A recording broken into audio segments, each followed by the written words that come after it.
یہ واقعہ شام کے شہر دمشق میں ہوا۔ ایک نوجوان خوبصورت لڑکی اکیلی یونیورسٹی جاتی تھی۔ اسی یونیورسٹی میں اس کا والد ایک ڈپارٹمنٹ کا انچارج تھا۔ ایک دن چھٹی کے فوراً بعد اچانک بادل گرجنے لگے اور زوردار بارش ہونے لگی۔ ہر کوئی جائے پناہ کی تلاش میں دوڑ رہا تھا۔ سردی کی شدت بڑھنے لگی۔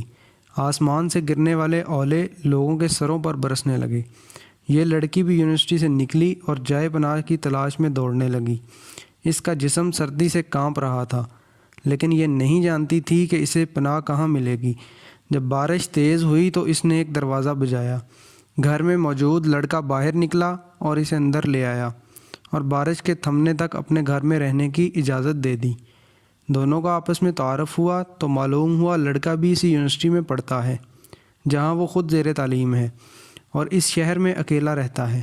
ایک کمرہ، برآمدہ اور باتھ روم اس کا کل گھر تھا۔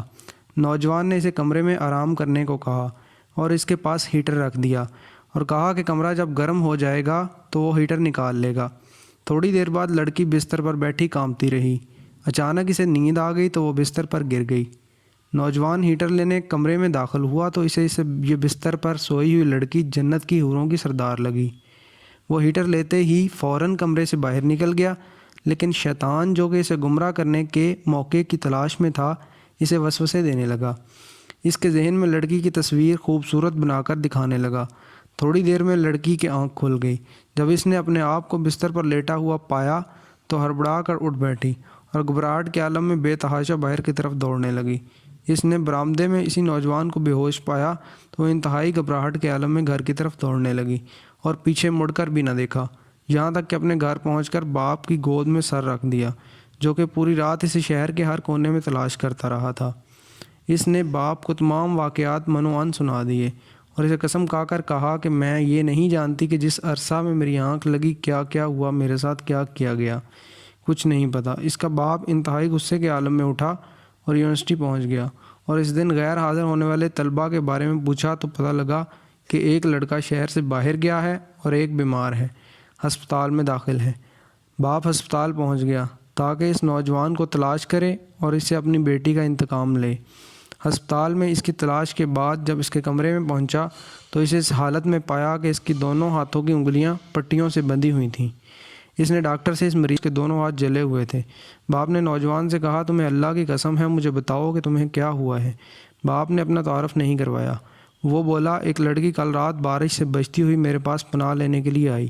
میں نے اسے اپنے کمرے میں پناہ تو دے دی، لیکن شیطان مجھے اس کے بارے میں پھسلانے لگا تو میں اس کے کمرے میں ہیٹر لینے کے بہانے داخل ہوا تو وہ سوتی ہوئی لڑکی مجھے جنت کی حور لگی۔ میں فوراً باہر نکل آیا، لیکن شیطان مجھے مسلسل اس کے بارے میں پھسلاتا رہا اور غلط خیالات میرے ذہن میں آتے رہے۔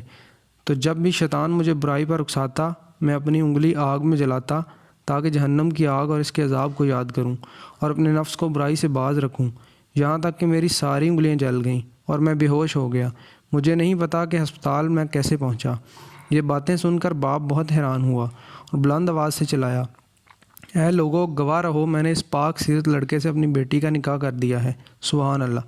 یہ ہے اللہ سے ڈرنے والوں کا ذکر۔ اگر اللہ کا خوف نہ ہوتا تو اس لڑکی کی عزت محفوظ نہیں کرتے ہیں یا غیر شرعی دوستیاں یا محبتیں کرتے ہیں تو وہ اپنے اس برے فعل کو چھپانے کی حتی الامکان کوشش کرتے ہیں۔ وہ چاہتے ہیں کہ والدین ان کاموں سے بے خبر رہیں، حالانکہ وہ یہ جانتے ہیں کہ اللہ ان کے ہر فعل سے باخبر ہے، پھر بھی ان کے دل میں اللہ کا خوف پیدا نہیں ہوتا۔ ایسا کیوں ہے؟ کیونکہ والدین نے بچپن سے ہی ان کے دل و دماغ میں اللہ کے خوف کی بجائے اپنا ذاتی خوف، رعب و دبدبہ اور سزا کا ڈر ہی بٹھایا ہے۔ اس لیے آج وہ اللہ سے بے پرواہ ہو کر والدین سے چھپ کر گناہوں کا ارتکاب کرتے ہیں، اور ایسے بھی والدین ہیں جنہوں نے اپنے اولاد کی تربیت خوف خدا پر کی تو ان کی اولاد نے ہمیشہ برائیوں سے اپنے آپ کو باز رکھا۔ اگر آپ کو ہماری ویڈیوز پسند ہیں تو مہربانی کر کے ہمارے یوٹیوب چینل کو ضرور سبسکرائب کریں۔ جزاک اللہ خیر۔ دن کی بہترین ویڈیوز دیکھنے کے لیے ڈیلی